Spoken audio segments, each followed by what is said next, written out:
Hi, I'm Jennifer. This is bullying tip number 9. Bullies deserve our compassion. Feeling sorry for a bully is better than being afraid of them. Bullies want you to be afraid of them. That's why they bully. Why bullies bully? They bully because they want you to be afraid of them. If you aren't afraid of them, they're going to find another victim. So you need to refuse to be afraid. Now, how do you do that? How do you control your fear when someone is in your face and actively trying to make you afraid? The way you do that is feeling compassion for them instead. Now, if you're the parent of a child who's being bullied and they're insecure and they're fearful of their bully, this is going to take a while.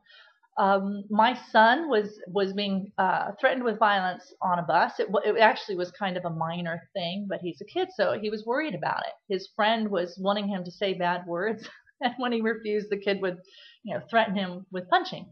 Now, I was pretty sure the kid would never punch him, but my son was afraid that he was going to get hit, so he didn't want to do anything about it. It took my son 2 months to get the courage to confront this, and then it was solved within a matter of days. It really didn't take long to fix it. It just took my son a couple of months to find the courage to confront this. It had to get bad enough for him to want to do something about it. What I did as the parent is I kept revisiting this topic. And, I would let it go when he said to let it go, but then I'd revisit it in a couple of weeks and say, is it still happening? Do you want to do anything about it? Because I can help you with this if you want to do it. And eventually he wanted to do it, so I taught him what to say and how to say it, and more importantly, who to report it to, so that he could get it to stop. But a big part of him finding the courage to do this was me encouraging him to feel compassion for the bully, that the bully wasn't, it was very clear to me that the bully wasn't doing this because he was an aggressive jerk. He was doing it because he thought it was funny. He thought it was funny to get a kindergartner to say bad words like pee and poo, ooh. So it just took a while for my son to find the courage. And the way he found courage was to understand that the kid that was hassling him and making him afraid was not someone he needed to be afraid of. That yes, he had to risk that this kid might hit him, but that if the kid hit him, he'd report him, and that I would report him as well, so that there would be a consequence. And that's what gave my child the courage to not be afraid and to do what he needed to do to get the situation to stop. He knew I'd given him the tools on what to say and how to say it, and that there was a follow-up if the worst happened.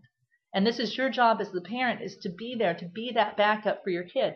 Your child has to do these behaviors themselves, but if things go wrong and things escalate and your child gets hurt, they need to know that you have their back and you're going to do what it takes to make sure that they are kept safe.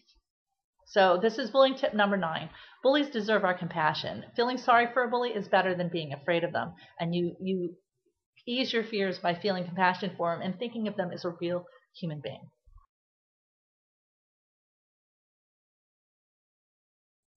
I'm Jennifer Hancock, and if you found this information helpful, then I'd like you to click on the link below and join us at our Facebook community where you can join the discussion, learn more. And as always, when it comes to protecting children, you need to learn this information so that you can share it and then pass it on to others. Thanks.